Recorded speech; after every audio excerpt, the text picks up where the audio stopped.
अच्युतं केशवं रामनारायणं कृष्णदामोदरं वासुदेवं हरिं श्रीधरं माधवं गोपिकावल्लभं जानकीनायकं रामचन्द्रं भजे। अच्युतं केशवं सत्यभामाधवं माधवं श्रीधरं राधिका राधितम् इन्दिरामन्दिरं चेतसा सुन्दरं देवकी नन्दनं नन्दजं सन्ददे।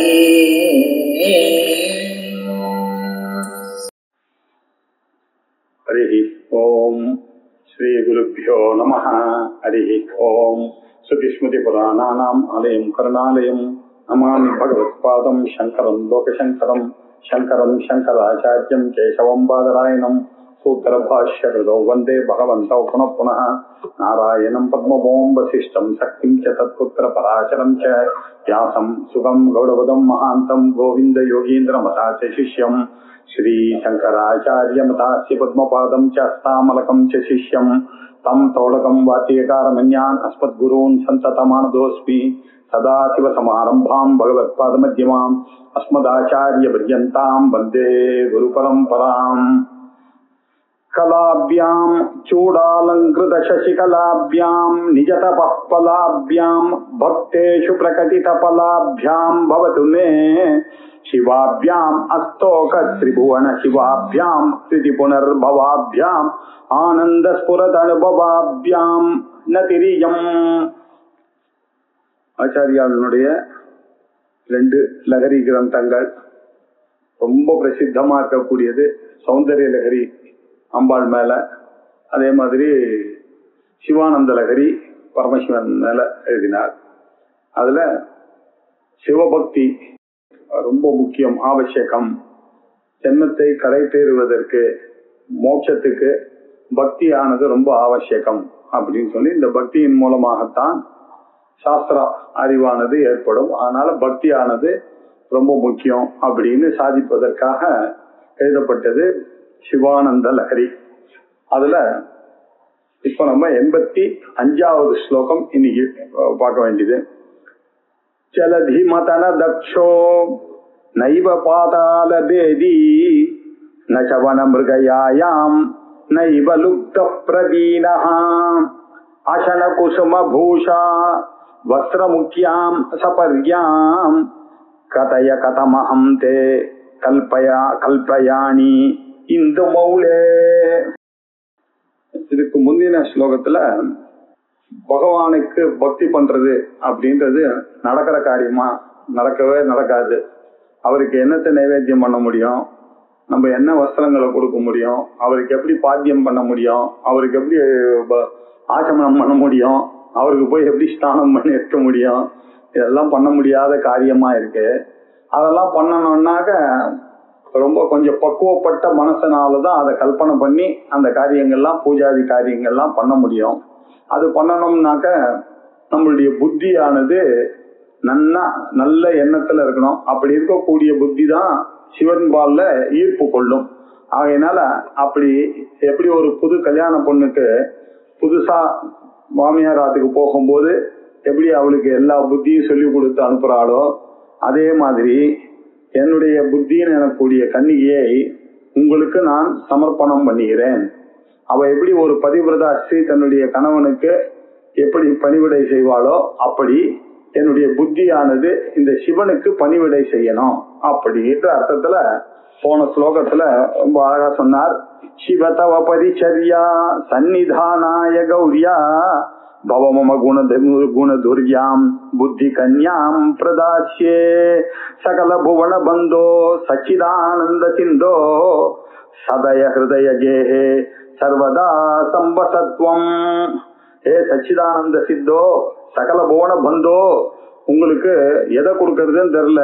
எப்படி நல்ல குணத்தோட இருக்கக்கூடிய கன்னிகைய எப்படி ஒருத்தர் ஆத்துக்கு அனுப்புறாளோ, ஒரு புக்காத்துக்கு அனுப்புறாளோ, அப்படி என்னுடைய புத்தி கன்யாம் பிரதாசியே உங்களுக்கு தரேன் அப்படின்னு சொன்னார். இப்ப என்ன சொன்னார்? அது இருக்கட்டும், அது இப்போ பூஜையை நான் எப்படி பண்றது? அந்த புத்தியை நல்ல சுத்தியாக ஆக்க வேண்டும் என்றால் அது இறைவன்பால் நமக்கு அந்த பக்தியை கொண்டு வந்து சேர்க்கணும்னா எப்படி பண்ணணும்? பூஜாதிகள்லாம் பண்ணணும். சரி, பூஜைக்கு அங்கங்கள் என்ன அப்படின்னா, பகவானுக்கு வஸ்திரத்தை கொடுக்கறது, பகவானுக்கு நல்ல ஆபரணங்களை அணிவிச்சு சந்தோஷப்படுறது, பகவானுக்கு புஷ்பங்களை சாத்தி அதுல மன சந்தோஷத்தை பண்ணுவது, நைவேத்தியத்தை கொடுக்க வேண்டும். சரி, இப்படி எல்லாம் கொடுத்தாதான் பூஜையை பண்ண முடியும்.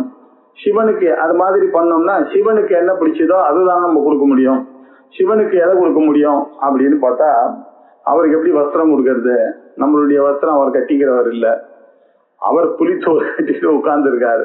சம்டைம்ஸ் பார்த்தா புலித்தோலோட உட்கார்ந்துருக்கார், புலித்தோலை அரை கசைத்து அப்படி உட்கார்ந்து இருக்கார். சில சமயத்துல பார்த்தான்னா கிருத்திவாசர் அப்படின்னு அவருக்கு பேரு. அந்த யானை ஒண்ணு, கிருத்திவாசன் ஒரு யானையினுடைய அந்த தோலை, அந்த வஸ்திரத்தை வாசத்தை கட்டி கொண்டு இருக்கார். யானை தோலை கட்டின்னு இருக்கார், அவர் புலித்தோலை கட்டின்னு இருக்கார் இல்லையா? அவருக்கு சாஸ்திரங்களா கஜச்சர்மா அப்படின்னு சொல்றது. அவருக்கு உடம்புல போட்டு இருக்கிற யானை தோல், கஜச்சர்மாவோட இருக்கக்கூடிய அந்த பகவானுக்கு நம்ம எப்படி அதை நம்ம பூஜை வஸ்திரம் கொடுக்க முடியும்? தெரியலையே, வஸ்திரம் கொடுக்க முடியாது. சரி, அவருடைய ஆபரணம் எப்படி இருக்கு அப்படின்னு பார்த்தா, அவருடைய கழுத்துல பாத்தீங்கன்னா சர்ப்பம் இருக்கு, கையில பார்த்தா வளை சர்ப்பமா இருக்கு, அதுக்கப்புறம் செயினா இருக்கு, விரல் எல்லாம் ஓடுறது இல்ல மோதிரமா அவருக்கு இருக்கு. அதுக்கப்புறம் பூனலாவது எப்படி இருக்கு, நம்ம ஏதாவது போடலாம்னாக்கா அங்கேயும் ஒரு பாம்பு நாக யஜ்யோபவீதமாக அவருக்கு இருக்கு. இப்படி இருக்கக்கூடியவருக்கு இல்லையா நம்ம எப்படி பண்றது? காலை பார்த்தா கால்லயே 2 பாம்பு சுத்தின்னு இருக்கு. இவ்வளோ பாம்பு அவர் பாதாள லோகத்திலிருந்து எடுத்து கொண்டு வந்து அதை வைத்துக் கொள்ள முடியும். நம்ம போய் எப்படி அந்த பகவானுக்கு அவருக்கு பிடிச்சதா இருக்கக்கூடிய அந்த பாம்பை பிடிக்க முடியுமா? நமக்கு பாம்புனாலே பயமா இருக்கு. அதை எப்படி எடுத்துன்னு வருது, அதை எப்படி பூஜை பண்றது, அதை எப்படி அவருக்கு போடுறது? அதுவும் சரி நடக்கல.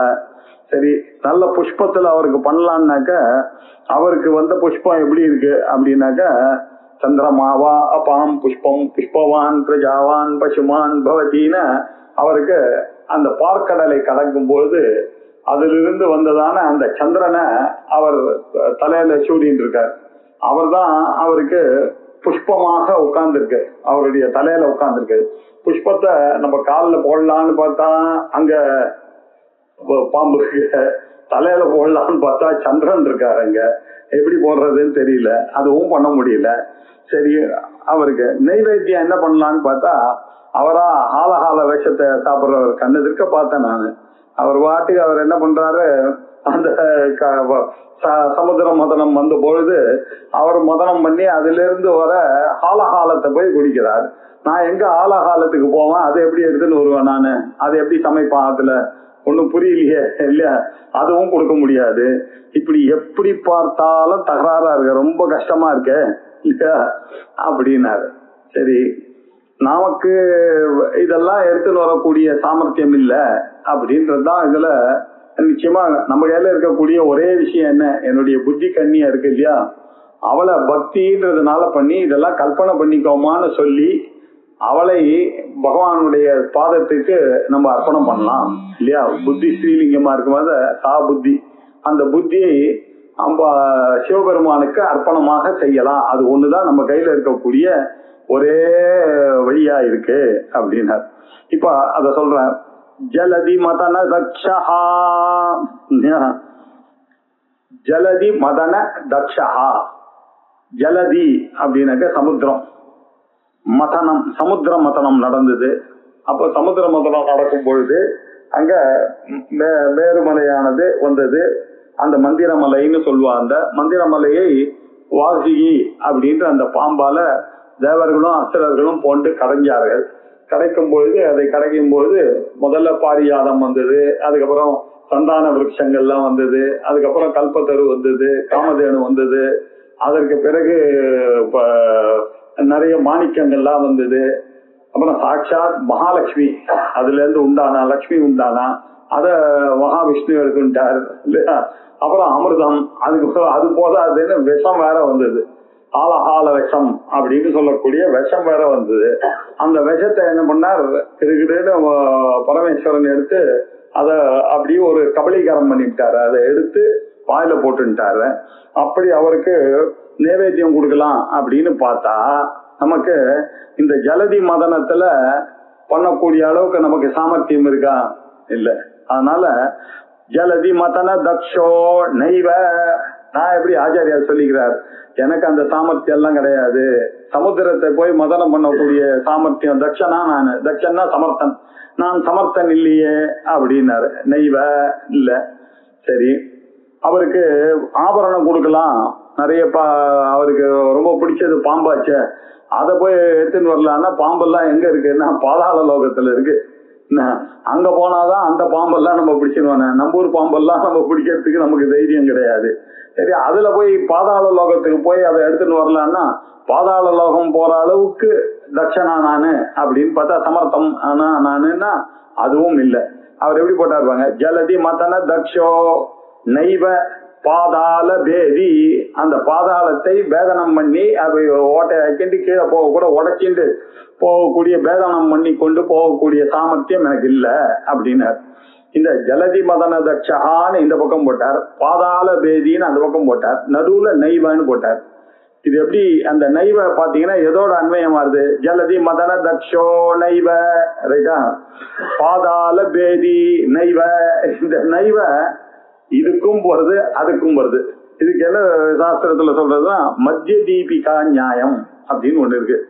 அந்த காலத்துல என்ன பண்ணுவாங்க, ஒரு பெட்ரூம் லைட் ஏற்றி வச்சாங்கன்னா ரேழிக்கும் வரணும், அது மித்தத்துக்கும் வரணும், கூடத்துக்கும் வரணும். அந்த மாதிரிதான் கிராமத்துல விளக்கு ஏற்றி வைப்பாங்க. அது என்ன பண்ண ரெண்டுத்துக்கும் அது பொருந்துற மாதிரி வரும். அப்படி அந்த மத்திய தீபிகா நியாயத்துல ரேழிக்கும் மித்தத்துக்கும் காமனா வர மாதிரி ஜலதி மதன தக்ஷோ நைவ நைவ பாதாள பேதி அப்படின்னு போட்டாரு. நைவ பாதாள பேதி நச்சவன மிருகயாயாம் நைவ லுப்த பிரவீணா நச்ச வன மிருகாயாம்.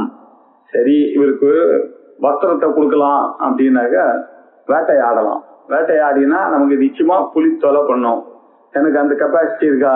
போய் நான் காடு உள்ள போறதுக்கே பயம், அதுல இருக்கக்கூடிய பூச்சிகளுக்கே பயப்படுற ஆள் நம்ம இல்லையா, பூச்சி கடிச்சிடும்னு அங்க போய் வேட்டையாடி அங்க போய் மிருகையா அப்படின்னாக்க வேட்டை, வன மிருகயாயம், காட்டில் இருக்கக்கூடிய மிருகங்களை வேட்டையாடுவதற்கு நைவ லுப்தஹா பிரவீனஹா அப்படின்னு, லுப்தஹானா வேடன், நான் அதெல்லாம் போய் வேட்டையாடக்கூடிய வேடனா நானு.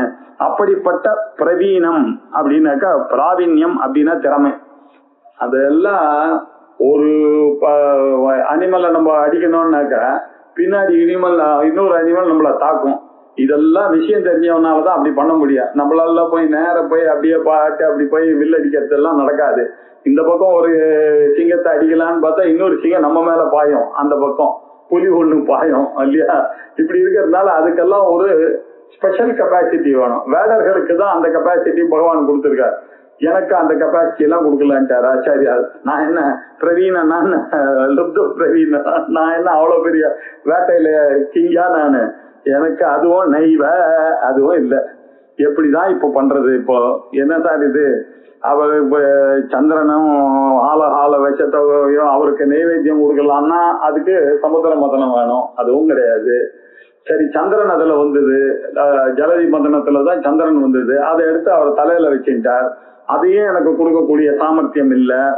சரி, அவருக்கு பாம்பாவது ஏதாவது கொடுக்கலாம், ஆபரணம் அவருக்கு ரொம்ப பிடிச்ச பாம்பை கொடுக்கலான்னாக்க பாதாள பேதனத்துக்கு எனக்கு திறமை இல்ல. அது மாத்திரம் இல்ல, வனமிருகையாம் லுப்த பிரவீனஹா நைவ, நான் போய் வேட்டையாடி அவருக்கு இந்த புலித்தோலோ இல்ல யானை தோலையோ எடுத்துன்னு வரலான்னாக்க அதுக்கும் சாமர்த்தியம் இல்லை நச்ச அப்படின்னார். சரி, இப்ப எப்படிதான் அவருக்கு பூஜனை பண்றது இல்லையா? அவருக்கு ஆசன குசும பூஷா வஸ்திர முக்கியம் சபர்யாம், ஆகாரம் இல்லையா, அசனம் அப்படின்னாக்க நைவேத்தியம் ஆகாரம், அப்புறம் குசுமம் அப்படின்னாக்க புஷ்பம் இல்லையா. அசன குசும பூஷான்னாக்க ஆபரணம், பூஷணங்கள், ஆபரணங்கள். வஸ்திரம், அவருக்கு வஸ்திரம் முதலிய இல்லையா, இப்படிப்பட்ட இதெல்லாம் முக்கியமாக கொண்ட சபர்யாம் இந்த பூஜையானதை நான் கதமகம், கொஞ்சம் தயவு செய்து யோசிச்சு பார்த்து எனக்கு பதில் சொல்லுங்க. நான் எப்படி அவருக்கு பூஜை பண்ணுவோம்? பரமேஸ்வரனுக்கு பூஜை பண்ணோம்னா அவருக்கு பிடிச்சதாக இருக்கக்கூடிய வஸ்திரத்தையோ, அவருக்கு பிடிச்சதாக இருக்கக்கூடிய ஆபரணத்தையோ, அவருக்கு பிடிச்சதாக இருக்கக்கூடிய புஷ்பத்தையோ, அவருக்கு பிடிச்சதான நைவேத்தியமோ பண்ண முடியாது. ஏன்னா எங்கிட்ட புலித்தோலும் கிடையாது இல்லையா, அப்புறம் பாம்பும் என்னால முடியாது, சந்திரனும் கிடையாது, விஷமும் கிடையாது. ஆனா என்ன போய் நீங்க பூஜை பண்ணு அப்படின்னு சொல்றதுல நான் எப்படி பூஜைவேன்? கதம், இதை எப்படி நான் பண்ணுவேன்? கதம் கலையாணி கதைய, நான் எப்படி இந்த பூஜையெல்லாம் பண்ணுவேன், செய்வேன்? கலையாமி, எப்படி செய்வேன் கொஞ்சம் சொல்லுங்களேன் பார்ப்போம். சொல்ல முடியலையோ இல்லையோ என்ன? இந்து மௌளே அப்படின்னாரு. இந்து மௌளே அப்படின்னா இந்துவை தன்னுடைய தலையில வைத்துக் கொண்ட, சந்திர பிரபையை வைத்துக் கொண்டிருக்க பித்தா பிறைசூடி அப்படின்னா இல்ல, அவர் பிறைசூடின பித்தனே என்ன உனக்கு எப்படிப்பா நான் பூஜை பண்றது அப்படின்னா. இப்போ இந்து மௌளே அப்படின்னு அட்ரஸ் பண்ணார். ஹே சிவனே, சாதாரணமா தேவர்களுக்கு ஏதாவது வேணும்னாக்கா நான் பூஜையெல்லாம் பண்ணுவேன், நைவேத்தியம் பண்ணுவேன். ஏன்னா எனக்கு தெரியும் தேவாகா திருஷ்டுவா திருப்தியத்தி, அவர்கள்லாம் பார்த்தாலே திருப்தி அடைவார்கள் அப்படின்னு. நைவேத்தியத்தை அவங்க சாப்பிடணும்ன்றது கிடையாது, நான் ஒரு இண்டிகேஷன் நிவேதனம் பண்ணா போதும், அவளுக்கு நிச்சயமா தெரிவிச்சா போதும், நான் உங்களுக்காக உங்களை நம்பி எங்க ஆத்துல பாயசம் பண்ணிருக்கேன், இது அப்படி பாத்துக்குங்க அப்படின்னு சொன்னா அவர் பாப்பார். பார்த்தாருன்னா தேவதைகளுக்கெல்லாம் திருஷ்டுவா திருப்தியத்தி, பார்த்தாலே திருப்தியத்தி, அந்த பலனானது வந்துடும். ஆனா இந்து மௌட நீங்க தேவர்கள் விட ரொம்ப ஒசந்தவரா இருக்கீங்க, உங்களுக்கு அது சரி வருமானு எனக்கு தெரியல, அதனால எனக்கு எப்படி பூஜை பண்றதுன்னு தெரியல. அதனால கதமகம் தே கலையாணி சபரியாம் கதைய, நான் உங்களுக்கு எப்படி இந்த சபரியா பூஜையை பண்ணுவேன் கொஞ்சம் சொல்லுங்களேன் அப்படியே இந்து மௌல அப்படின்னு சிவபெருமானியே கேட்கிறார் அவர். அப்படின்னா என்ன அர்த்தத்துல கேட்கிறார் அப்படின்னா, என்னுடைய புத்தின்ற போனதாக அதை தான் நான் பிரதாசியே, அதை தான் நான் உங்களுக்கு கொடுக்க முடியும், பூஜைன்னு வேற எதுவும் நான் பண்ண முடியாது, என்னையே நான் உனக்கு கொடுக்க முடியும், அது ஒண்ணுதான் என்னால செய்ய முடிஞ்சது அப்படின்ற அர்த்தத்துல எழுதியிருக்கார் ஆச்சாரியார். ஜலதி மதன தக்ஷா நைவ பாதால பேதி நவன மிருகயாயாம் நைவ லுப்த பிரவீனஹா அசன குசும பூஷா வஸ்திர முக்கியாம் சபர்யாம் கதய கதமகம் தே கலையானி இந்து மௌளே அப்படின்னு சொன்னார். இப்படி சிவ பூஜை எப்படி பண்றது அப்படின்னு சொல்றார். இப்போ இன்னொரு அசுவம் பண்றார். சரி இதெல்லாம் கிடைக்கிறதுன்னு வச்சுங்க, அவருக்கு உங்களுடைய ஆர்குமெண்ட்டுக்கு இதெல்லாம் வந்துருதுன்னு வச்சுங்க, வந்தா நைவேத்தியத்தை எங்க கொடுக்க முடியும், எங்க சமர்ப்பிக்கணும்? அவருடைய பாதத்துக்கு சமர்ப்பிக்கணும். அவருடைய ஆத்யந்த ரஹிதனாக இருக்கக்கூடியவர் அவர், ஆதிமத்தியாந்த ரஹிதனாக இருக்கக்கூடிய அவருக்கு அடியை எப்படி காணுறது, அவருக்கு எப்படி பாத்தியம் விடுவேன், எப்படி ஆச்சமணியம், அவருக்கு எப்படி ஆச்சமணியம் பண்ண மத்தியமும் இல்லை அவருக்கு, அவருக்கு எப்படி நான் நைவேத்தியத்தை படைக்க முடியும்? அதுவும் படைக்க முடியாது. சரி, அவருக்கு கழுத்து இருக்கா இல்லையா? இருந்ததுன்னா நீங்க வச்சுக்கிற மாதிரி சரி பாம்பு எப்படியோ பிடிச்சிட்டு வர, உங்களுக்கு என்ன ஏதோ ஒண்ணு பிடிச்சி யாரையோ பிடிச்சி கிடிச்சு ஒரு பாஸ்போர்ட் வாங்கி பாதாள லோகத்துக்கு போய் எப்படியோ எடுத்துன்னு வந்தாருனாக்கா அதையும் போட முடியாது. அவருக்கோ உருவங்கள்லாம் கிடையாது, அதுவும் போட முடியாது, அதுவும் போச்சு. சரி எப்படியோ போய் யாரையோ பிடிச்சி ஃபாரஸ்ட் டிபார்ட்மெண்ட்ல நல்லா எனக்கு தெரிஞ்சவங்க எல்லாம் இருக்கேன், அவங்கள பிடிச்சி எப்படியோ ஒரு புலித்தோலை அங்கேருந்து வாங்கின்னு வந்து உங்களுக்கு கொடுக்கலாம் அப்படின்னாக்க உங்க இடுப்பு எங்க இருக்கு, நான் எப்படி கொடுக்கறது? அதுவும் நடக்காத காரியம் இல்லையா? விஷம் கூட எப்படியோ மேனேஜ் பண்ணிக்கிறேன், போங்க எங்கேயோ ஒரு பார்மசில இருந்து வாங்கிட்டு வந்து அது கொடுக்குறா, உங்களுக்கு எங்க நான் கொடுக்கறது? ஈவன் அசியூமிங் தட் இதெல்லாம் கிடைச்சதுன்னா கூட முதல்ல இதெல்லாம் பாசிபிளே இல்லை. அப்படியே பாசிபிள்னு ஒருவேளை இந்த காலத்துக்கு ஏத்த மாதிரி நீங்க ஆர்கியூ பண்ணா என்ன பண்ணலாம் சார், உங்களுக்கு மனசு இருந்தா பண்ணலான்னு, அது எங்க கொடுப்ப, அது ஒரு பிரச்சனை வருது. இப்ப அந்த பிரச்சனையை இப்ப இருக்கிறார் இல்லையா? ஆச்சாரியார் எப்படி எல்லாம் திங்க் பண்ணிருக்காரு பாருங்க. பூஜா திரவிய சமிருத்தயா விரச்சிதா பூஜாம் பூஜா திரவிய சமிருத்தயா விரச்சிதா பூஜாம் கதம் குர்மஹே பக்ஷித்வம் ந ச வா கிடித்வமபி ந பிராப்தம் மயா துர்லபம் ஜானே மஸ்தகமங்கிரி பல்லவம் உமா ஜானே ந தேஹம் விபோ ந ஞாதம் ஹி பிதாமஹேன ஹரினா தத்வேன சத்ரூபினா அப்படின்னு அருமையான ஒரு ஸ்லோகத்தை எழுதினார். சிவனுடைய அவனை சந்தோஷப்படுத்திக்கக்கூடிய அந்த திரவியங்களை எல்லாம் சேகரிக்கிறது அப்படின்றது முடியவே முடியாது அப்படின்னு போன ஸ்லோகத்துல சொன்னார். இப்ப இந்த ஸ்லோகத்துல சொன்னார், அப்படி ஒருவேளை பூஜா திரவியங்களையும் சேகரித்தேன்னு வச்சுங்க, அப்படி இருந்தாலும் உங்களுடைய அடிமுடி மத்தியம் இல்லாத ஆதி மத்தியாந்த ரஹிதமாக இருக்கக்கூடிய பரமசிவனுக்கு எப்படி இதை நான் கொடுக்க முடியும் அப்படின்னு இப்போ அந்த ஆங்கில பூஜா திரவிய சமிருத்தயா விரச்சிதா. பூஜா திரவிய பூஜைக்கு உண்டான திரவியங்கள் எல்லாம் வாங்கியாச்சு. புலித்தோல் சேஃப்டிக்கு இருக்கட்டும்னு யானைத்தோலும் வாங்கிவிட்டார் இல்லையா.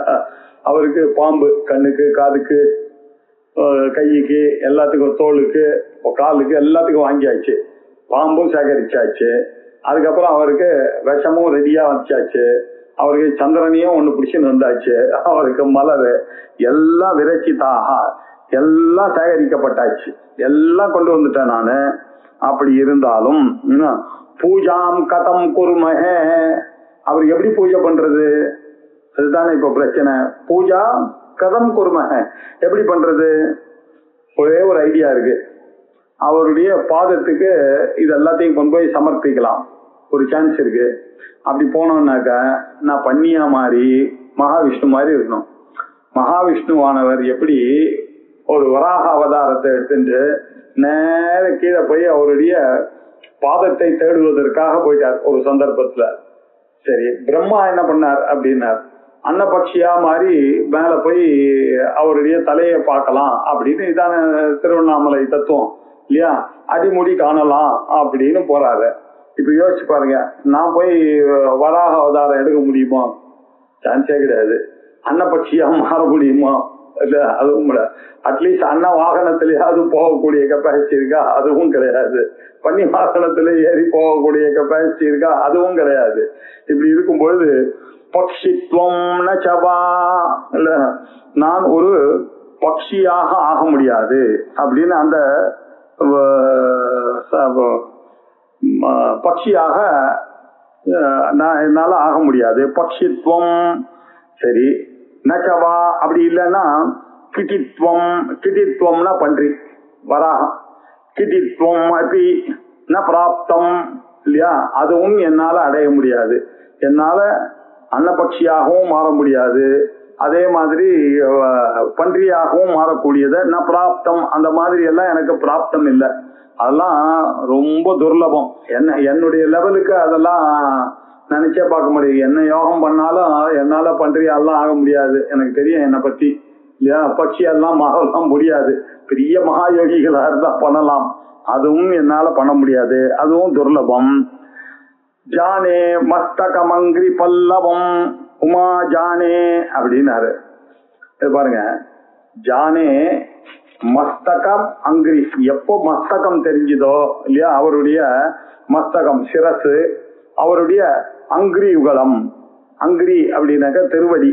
அந்த திருமடியானது அங்கிரி பல்லவம், அந்த துளிர் போன்ற இருக்கக்கூடிய பகவானுடைய பாதங்கள், பல்லவமாக இருக்கக்கூடிய அந்த பாதங்களை ஜானே. ஜானே மஸ்தக அங்கிரி பல்லவம் நதே அகம்.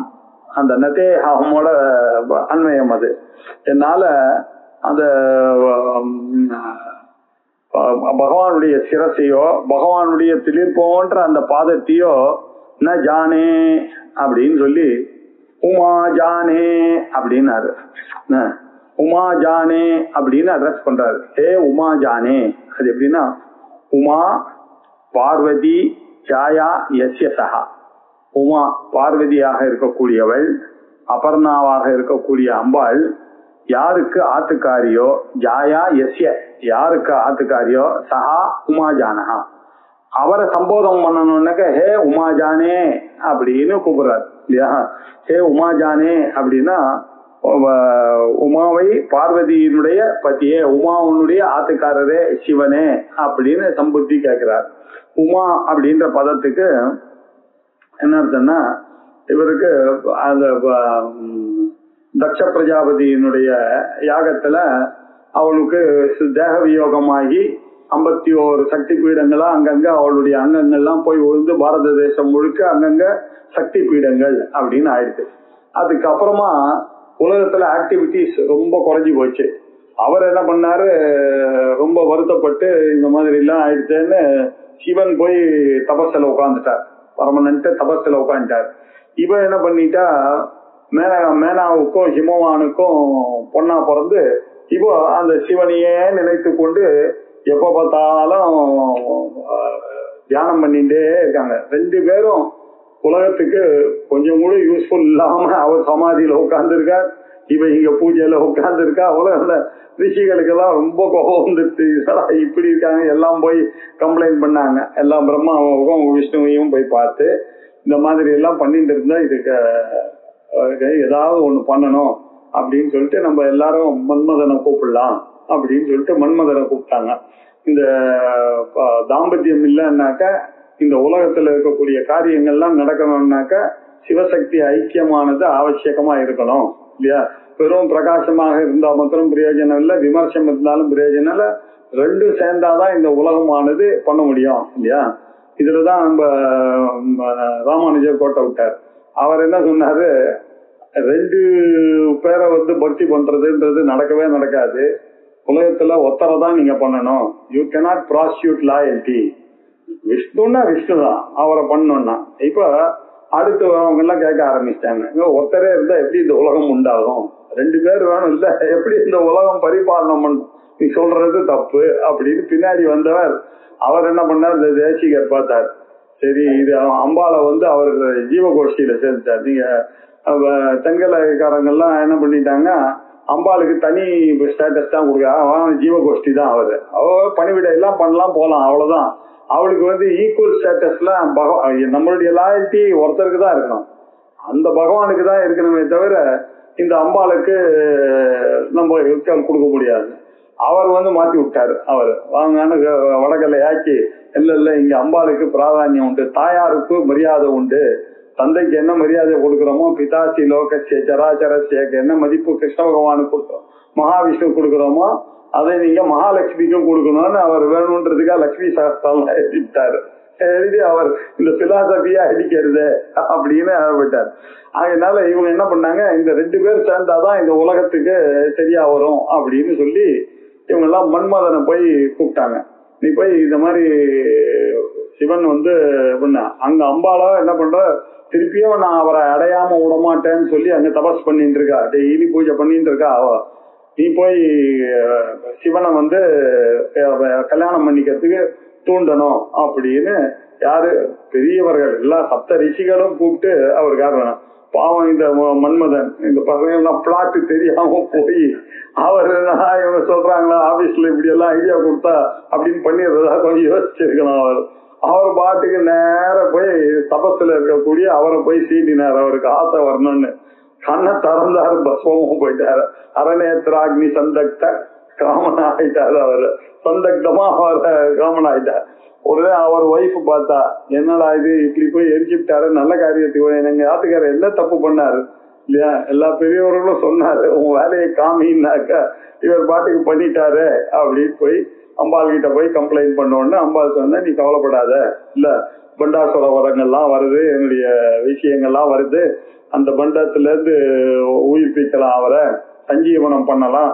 ஆனா அவர் கண்ணுக்கு தெரிய மாட்டார், உனக்கு மாத்திரம் தான் தெரிவார், மிச்சம் யாருக்கும் தெரிய மாட்டார் அவர் அப்படின்னு சொல்லி அது தனி கதை போகுது. இங்க இப்போ நம்ம சிவன்ல இருந்து இப்போ சீன் 2 இங்க சேனல் 2க்கு வரலாம். இங்க அம்பால என்ன பண்ண டெய்லி பூஜை பண்ணிட்டே இருக்கா. பண்ண உடனே அவ பண்ணிட்டே இருக்கிறதுனால அப்படின்னாக்க தபஸ் அப்படின்னு அர்த்தம். இவர் என்ன பண்ண, எப்ப பார்த்தாலும் தபஸ் பண்ணிட்டு இருக்காளேன்னு எல்லாரும் போய் கம்ப்ளைண்ட் பண்ண. இதே ரிஷிகள்லாம் போய் சிவபெருமான் கிட்ட போய் கம்ப்ளைண்ட், என்ன எப்ப பார்த்தாலும் ஒரு பொம்பளை இருந்துட்டு தபஸ் பண்ணிட்டே இருந்தான்னா வீடை யார் பாத்துக்கிறது, என்ன பாக்குறது அப்படின்னு போட்டாங்க.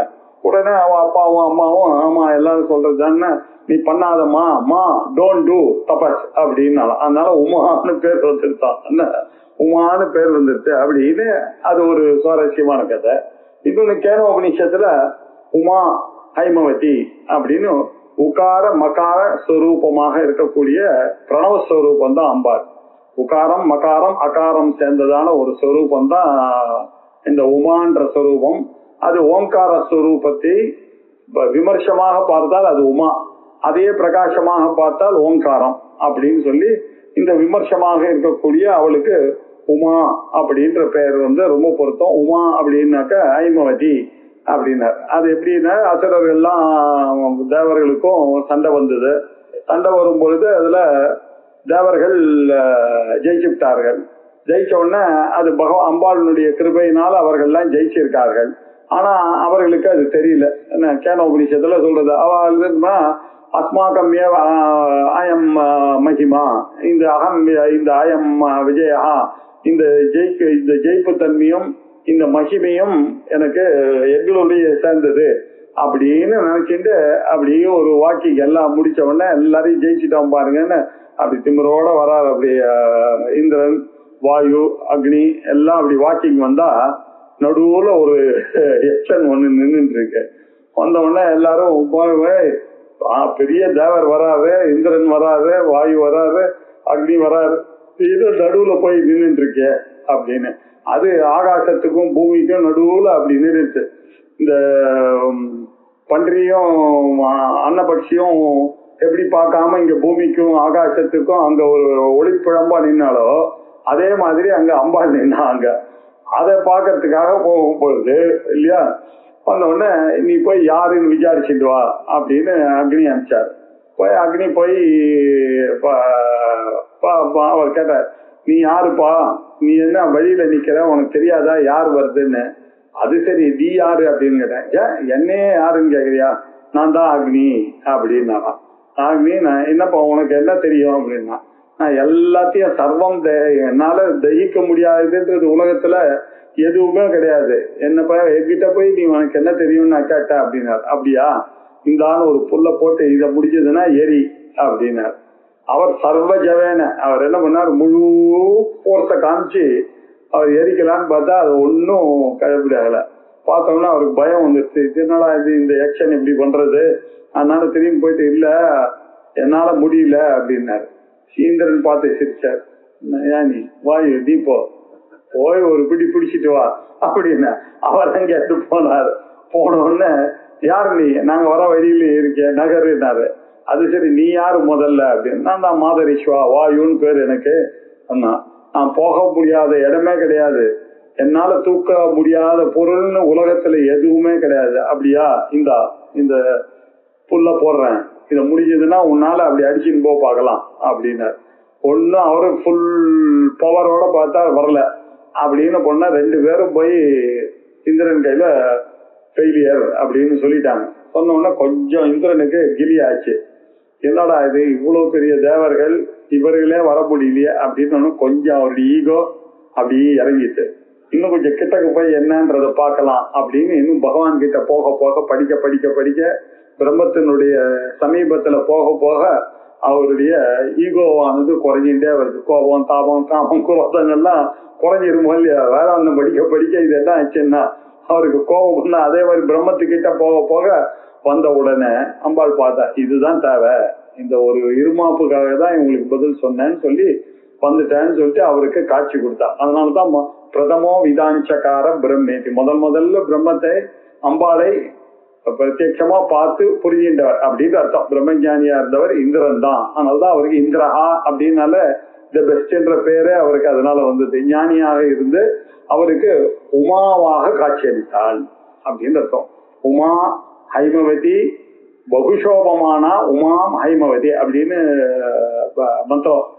ரொம்ப சோபையோட இருந்து அநேக ஆவரணங்களோட போய் இருந்து அவருக்கு இந்த எக்ஷன் வேற யாரும் இல்லை, இந்த லைட்டு கீழுக்கு மேலேயும் இருக்கக்கூடிய இந்த ஒரு ஒளிப்பிழம்பானது நான் தான் அப்படின்னு காமிச்சார் அப்படின்னு அந்த உபனிஷத்துல இருக்கக்கூடிய கதை. இப்படி இருக்கக்கூடிய அந்த உமாவானவள் இல்லையா, அவளுக்கு இன்னொரு பேர் இருக்கு, பார்வதி இல்லையா. பர்வதராஜனுடைய பெண்ணாக இருக்கக்கூடிய காரணத்தினால அவளுக்கு பார்வதி அப்படின்னு ஒரு பேரு. இன்னொரு பேர் அவளுக்கு அபர்ணா அப்படின்னு ஒரு பேரு. ஏன்னா அவர் தபஸ் பண்ணிட்டு இருக்கும் பொழுது பரமசிவனை எப்படியாவது அடையணும் அப்படின்னு தபஸ் பண்ணிட்டே இருந்தார். தபஸ் பண்ணிட்டு இருக்கும் பொழுது எதையும் ஆகாரம் கிடையாது, வெறும் இலை பர்ணங்கள் தான் அவளுக்கு ஆகாரம். இப்படி பண்ணிட்டே இருந்தா ஒன்னும் பிரத்யட்சமா ஆகல, ஆத்துக்கார கிடைக்கல. அதனால அவ என்ன பண்ணா அதையும் நிறுத்திவிட்டா.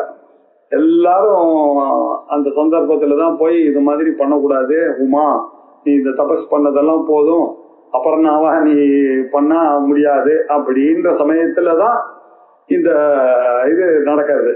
அதுக்கப்புறமா போய் ரிஷிகள்லாம் போய் மேனகா கிட்ட போய் மேனா பர்வதராஜன் கிட்ட போய் இந்த மாதிரி நாங்கெல்லாம் உங்களை பார்க்கணும்னு வந்தா. பர்வதராஜன் என்ன வேணும் பாருங்கன்னு விஷயத்த புரிஞ்சிங்க. இந்த பக்கம் இவ தபஸ் பண்ணிட்டு இருக்காரு, அந்த பக்கம் அவர் பண்ணிட்டு இருக்காரு. அதனால இவ ரெண்டு பேருக்கும் ஒரு கலப்பு ஏற்பட்டாதான் இந்த உலகத்தை பண்ணிக்க முடியும். ரொம்ப அவஸ்தைப்படுறது உலகமே. ஆகையினால இது சரியா வர்றது எல்லாம் ஸ்தம்பிச்சு இருக்கு. இந்த 14 லோகங்களும் ஸ்தம்பனமா ஆயிருக்கு. அதனால உங்களுக்கு சம்மதமா அப்படின்னு கேட்டாராம். கேட்டாருன்னு உடனே அவர் என்ன பண்ணாரா, அப்படி மேனாவை பார்த்தாராம். ஜாஸ்தி சொல்றாரு. மேனா அங்க கதவு பின்னாடி நின்றுட்டாளாம். இவர் கேட்டான். அந்த நாள்லாம் சாட்சிகள் சேர்த்து சொல்லுவார், அந்த நாள்ல பெண்கள் எல்லாம் நடுவுல பேச மாட்டேன், பெரியவா பேசிட்டு இருக்கும்போது நானும் பேசுறேன்னு வந்துட்டா இல்லையா. என்னாத்துக்கு ஒரு சாட்சியல் இருந்தார், பொம்பளை பேசினா பேச மாட்டாரு, அப்புறம் பேசிக்கலாமா அப்படின்ட்டு போயிட்டாரு. அந்த காலத்துல சாப்பாடு மாத்திரம் தான் பொம்பளைதான் பேசணும். இந்த ரிலீஜியஸ் விஷயங்கள்லாம் அவர் தலையிடாது. என்ன திரவியம் வாங்கணும், எங்க வாங்கணும், இதெல்லாம் அவர் தான் பேசணும் இல்லையா. அது மாதிரி அந்த காலத்துல அவர் கதவு மூலையில மேனா நின்று இருந்தாங்க. இவ போய் கேட்ட உடனே இந்த மாதிரி அவளுக்கு கல்யாணம் பண்ணி கொடுக்குறாளா, உங்க பொண்ணை கொடுக்குறீங்களா அப்படின்னா அவர் மேனாவை பார்த்தாங்க. மேனா என்ன பண்ணாலும் அந்த இங்கிதத்தை அறிஞ்சிட்டு அவ அங்க பேச அவர் அப்படி கண்ணால மேனாவை பார்க்க மேனா உடனே எஸ்ன்னு தலையாட்டினாலாம். அதுக்கப்புறம் அவருடைய கல்யாணம் நடந்து அப்படி உமாஜானனாக அவர் போயிட்டாரு அப்படின்றது இப்ப கதை. உமா பார்வதி ஜாயா எஸ்ய சஹா உமாஜானஹா. அவளை ஹே உமாஜானே அப்படின்னு அட்ரஸ் பண்ணார். ஹே உமாஜானே ந தே அஹம் விபோ இல்லையா. ஹே ந அஹம் ஜானே, ஹே உமாஜானே ந ஜானே அகம் மஸ்தகம் அங்கிரி பல்லவும் அப்படின்னு. எனக்கு எப்படிமா உங்களுடைய மஸ்தகம் உங்களுடைய தலையும் எனக்கு காண முடியாது. நான் தலையை காணக்கூடிய அளவுக்கு பட்சியாக ஆக முடியாது. உங்களுடைய பாதத்தை காணக்கூடிய அளவுக்கு எனக்கு வராக அவதாரமும் மகாவிஷ்ணுவும் இல்லை நானு. அப்படி இருக்கும் பொழுது எனக்கு புரியலையே. தத்வேன தத்ரூபினா அப்படின்னாரு. இந்த தத்வேன தத்ரூபினா நஞாதம் ஹி பிதாமகேன ஹரினா அப்படின்னாரு. தத்வேன உண்மையிலேயே நான் ஹம்சபக்ஷியாகவும் அந்த ரூபமாகவும் ஆகவே முடியாது, வராக ரூபமாகவும் ஆக முடியாது. தத் ரூபினா சரி, இது யாரால ஆக முடியும் அப்படின்னாக்க பிதாமகேன, அவருக்கு இல்லையா, அவர் பிதாமகரா இருக்கார், பிரம்மமா இருக்கார், அவருக்கு வேதங்கள்லாம் எல்லாம் தெரியும். அவரால் எந்த ரூபத்தை வேணாலும் எடுத்துக்கொள்ள முடியும். அவருக்கு சிவனுடைய தலையை இப்ப காணத்துக்கு ஆசைப்படக்கூடியதான சாமர்த்தியம் இருக்கு. நான் போய் சிவனுடைய தலையை போய் பார்க்கணும், நான் போய் அவருடைய காலை போய் பார்க்கணும், நான் போய் ஆசைப்படலாமா? அதெல்லாம் ஹையஸ்ட் லெவலா இருக்கக்கூடிய பிதாமகராக இருக்கக்கூடிய பிரம்மாஜி, அவருக்கு அந்த ஆசை இருக்கலாம், அவர் போகலாம். ஹரினா மகாவிஷ்ணுவாக இருக்கலாம் இல்லையா, அவர்கள் அவருடைய பாதத்தை சேவனம் பண்ணணும் அப்படின்னு அவர் ட்ரை பண்ணலாம். நம்மள மாதிரி ஆர்டினரி பீப்புளா இருந்து நான் சிவனுக்கு பூஜை பண்றேன், நான் என்னத்த சொல்றது, நான் என்ன போய் அவருடைய தலைக்கு பண்ண முடியுமா, அவருடைய காலை பார்க்க முடியுமா? ஆனானப்பட்ட பிதாமகரா இருக்கக்கூடியவரும் ஆனானப்பட்ட ஹரியாலையும் நஞாதமிகி அவளாலேயே அறிய முடியலையோ இல்லையோ. அப்படி இருக்கும் பொழுது நான் எப்படி நீங்க சொன்ன மாதிரி இந்த அவருக்கு போன ஸ்லோகத்துல என்ன சொன்னா, அவருக்கு எப்படி வஸ்திரம் கொடுக்கறது, அவருக்கு எப்படி ஆபரணம் கொடுக்கறது, அவருக்கு எப்படி புஷ்பம் கொடுக்கறது, அவருக்கு எப்படி நைவேத்தியம் பண்றதுன்னு. சப்போஸ் இது எல்லாம் கூட நான் கிடைச்சதுன்னு வச்சுக்கோங்க, அப்படி பண்ணாலும் எங்க கொடுப்பேன், அவருடைய ரூபத்துல எங்க கொடுப்பேன்?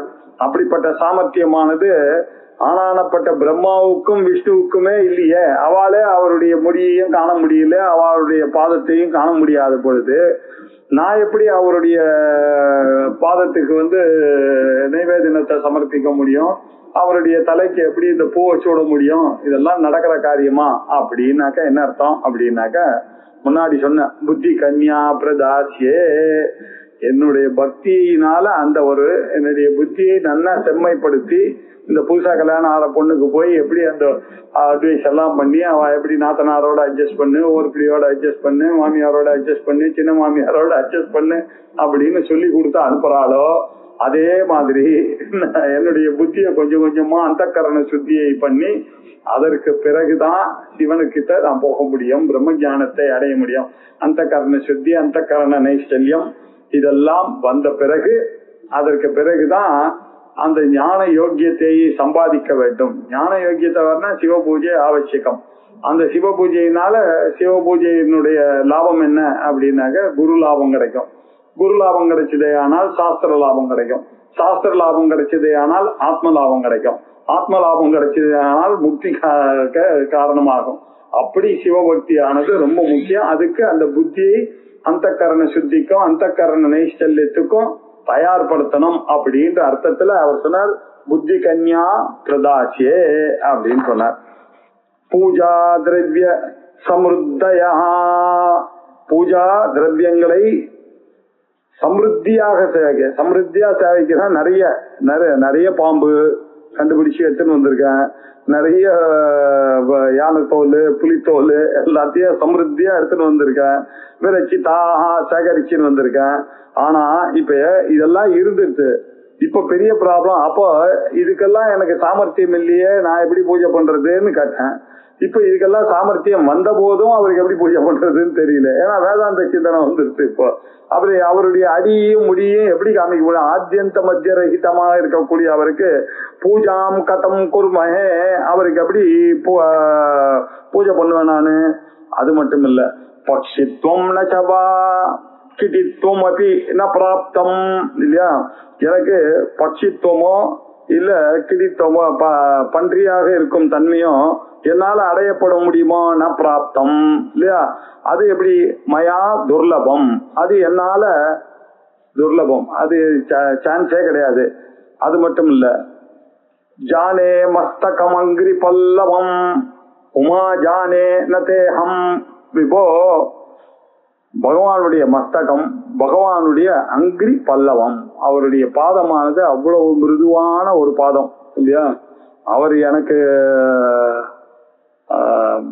அனுகிரகம் பண்ணணும், நான் பூஜை பண்ணணும்ன்றதுக்காக போன ஸ்லோகத்துல பார்த்தோம், கைலாச பர்வதத்தில் போய் பிராக்டிஸ் பண்ணிட்டு இருக்காரு, கல்லுலயும் மகள்லயும் ஆடி. ஏன்னா இந்த இவனுடைய இந்த பக்தருடைய ஹிருதயத்துக்கு நாம டான்ஸ் ஆடணுமே, இவன் ரொம்ப கல் நெஞ்சக்காரனாச்சே, எல்லா கெட்ட பழக்கமும் இருக்கக்கூடியவனாச்சே, அதுக்கு பிராக்டிஸ் பண்ணணும்ன்றதுக்காக இதுக்கு ஒரு 2 ஸ்லோகம் முன்னாடி பார்த்தோம். கைலாச மலையில அவர் பிராக்டிஸ் பண்றாராம், கல்லுல டான்ஸ் ஆடி பிராக்டிஸ் பண்றாராம். அப்படி ஏன் அப்படின்னா அவருடைய பாதங்கள் அவ்வளவு பல்லவமாக இருக்கக்கூடிய பாதங்கள்.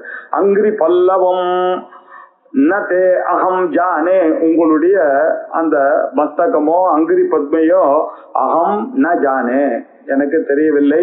ஹே உமா ஜானே, உமா உன்னுடைய ஆத்துக்காரியே. ஏன் அப்படின்னா பிதாமகேன ஹரினா தத்வேன தத்ரூபினா நீ தத்துவமாக அவர்களாலேயே கண்டுபிடிக்க முடியலையே உங்களுடைய அடியையும் உங்களுடைய முடியையும், அதனால என்னால எப்படி முடியும்? ந ஜாதம் ஹி பிதாமகேன ஹரினா தத்வேன தத்ரூபினா அப்படின்னு சொன்னார். இதே விஷயத்தை 23வது ஸ்லோகத்திலையும் நம்ம பார்த்தோம். இதே விஷயத்தை 23வது ஸ்லோகத்திலையும் பார்த்தோம். அங்க எப்படி அங்க சொன்னார்னா, விபோ கரோமி த்வத் பூஜாம் சபதி சுகதோ மே பவ விபோ விதித்வம் விஷ்ணுத்வம் திசசி கலு தஸ்யா பலமிதி. விதித்வம் விஷ்ணுத்வம். விதித்வம் அப்படின்னா பிரம்மா, விஷ்ணுவாக இருக்கக்கூடிய, இப்படி லட்சுமி நாயகனா இருக்கக்கூடிய விஷ்ணுவும் அந்த பிரம்மானியினுடைய சரஸ்வதியினுடைய ஆத்துக்காரர் இருக்கக்கூடிய பிரம்மாவுமே அடியும் முடியும் காணல அப்படின்னு அங்க சொன்னார். ரெண்டு பேர்ல யார் பெரியவர்னு பாக்கிறதுக்கு, இல்ல லிங்க வடிவமாக இருக்கக்கூடிய இந்த ஒளிப்பிழம்ப பாக்கிறதுக்கு ஆகாசத்தையும் பூமியையும் அலைந்தார்கள். அப்படியும் அவர்களால பண்ணவே முடியல அப்படின்னு போட்டிருக்க. அதுல ஒரு சின்ன கதை இருக்கு. அவர் என்ன பண்ணிட்டாரு, அங்க ஒரு தாழம்புக்கே உழுந்துதான் சிவபெருமானுடைய தலையில இருந்து. அது பிரம்மாவுக்கு ஒரு ஆசை வந்துருச்சு. என்ன அதுதான், ஆஹா கிட்ட போயிட்டோமே, தாழம்பூ கையில கிடைச்சிருக்குன்னாக்க என்ன அர்த்தம், என்ன ப்ரூஃப் இருக்க, பார்த்தேன்னு சொல்லலாம். என்ன பார்த்தேன்னா முடிய பார்த்தாதான் பார்த்தேன்னு சொல்லணுமான்னு. அது வரைக்கும் போயிட்டு வந்த மாதிரி இல்லையா. எல்லாரும் அமெரிக்கா பார்த்தேன்னாக்கா அமெரிக்காவை பார்க்க போறான்னு எல்லாம் அப்படிதானே சொல்றது. அதே மாதிரி அவர் என்ன பண்ணாரா, இது வரைக்கும் பாருங்க ப்ரூஃப்னாராம். போயிட்டு பொய்யெல்லாம் சொல்லாத நீ தலையை கிள்ளிட்டாராம். அவருக்கு 5 தலையில 4 தலை, 5ஆவது தலை போயிட்டு அது ஒரு தனி கதை இருக்கு. இப்படி 23ஆவதுலயும் இதே விஷயத்தை அவர் சொன்னார் அப்படின்றத சொல்லிட்டு முடிச்சான். அடுத்தது அதே மாதிரியே அசனம் கரலம் பனிகலாபஹா வசனம் சர்ம, இதேதான் ஆகாரம், விஷம், ஆபரணம், சர்ப்பம், வஸ்திரம், சர்மம், இதே இருக்க இந்த நிந்தாஸ்திதியா பண்றாரு. இதெல்லாம் நீ எதை, சரி உங்ககிட்ட நான் அவ்வளவு தூரத்துக்கு எல்லாத்தையும் சேகரிச்சு பூஜை பண்ணா வச்சிங்க, நீங்க யார்கிட்ட என்ன இருக்கோ அதுதான் நான் வாங்கிட்ட இருந்து போக முடியும். உங்களுக்கு பைசா வேணும், பொண்ணுக்கு கல்யாணம் பண்ணா, யார ஹெல்ப் பண்ணேன்னா நான் என்ன பண்ணும், ஒரு தனிகர்கிட்ட போய் கேட்கணும், அவர்கிட்ட தனம் வேணும்னு. எனக்கு இந்த சாஸ்திரங்கள் தெரியல, அது வேணும்னா யார்கிட்ட, இது தெரிஞ்ச ஒருத்தர்கிட்ட போய் அவர்கிட்ட போய் படிக்கணும். கல்வி வேணும்னா அதுக்கேற்ற மாதிரி ஒருத்தர்கிட்ட போகணும். பணம் வேணும்னா ஒருத்தர்கிட்ட போகணும். இன்ஃபுளுயன்ஸ் வேணும்னா அதுக்கேற்ற மாதிரி ஆள் போகணும். இந்த ஆள் கையில வந்தா இவர் என்ன கொடுப்பாரு உங்களுக்கு, உனக்கா வேணுமா, புளித்தோல் வேணுமா தரேன், விஷம் வேணுமா தரேன் அப்படின்றாரு. சர்வம் தோல் இத மாதிரி எது வேணுமா, அவனுக்கு பேரு ரொம்ப கஷ்டப்படுறேன், கிளாஸுக்கு வர முடியல, டிராபிக்கா இருக்காவா, எருது எடுத்துக்கோ அப்படின்னா நான் என்ன பண்றது சிந்து. அப்படி ஒரு கிண்டல் பண்றாரு, நிந்தாஸ்துதி பண்றாரு. எல்லாத்தையும் கொடுக்கக்கூடிய உனக்கு உங்ககிட்ட எங்கிட்ட ஏதாவது கேட்கலான்னு பார்த்தா வச்சுட்டு இருக்கிறதெல்லாம் தகராறா இருக்கு இல்லையா. பாம்பை பார்த்தாலே பயமா இருக்கு. நீங்க வேணா ஆத்துக்கு தானே போறீங்க, ஆத்துக்கு போய் எல்லாம் குழந்தைங்க பேரனோட இருந்தா என்ஜாய் பண்ணுங்க. ஒரு 4 பாம்பு எடுத்துன்னு போய் கொடுத்தாருனாக்க யாரு வாங்கிக்கிறது இல்லையா. அப்படி ஒரு நிந்தாஸ்துதி பண்றாரு ரொம்ப ரசமா. இது அடுத்த புதன்கிழமை போவோம். அடுத்த புதன்கிழமை இங்கேதான் கிளாஸ், ஆன்லைன் கிளாஸ் தான், ஆன்லைன்ல ஆஃப்லைன் கிளாஸ் தான் இங்கே. ஓம் பூர்ணமத பூர்ணமிதம் பூர்ணாத் பூர்ணமுதச்யதே பூர்ணஸ்ய பூர்ணமாதாய பூர்ணமேவாவசிஷ்யதே. ஓம் சாந்தி சாந்தி சாந்தி. ஹரி ஓம். ஸ்ரீ குருभ्यो நமः. ஹரி ஓம்.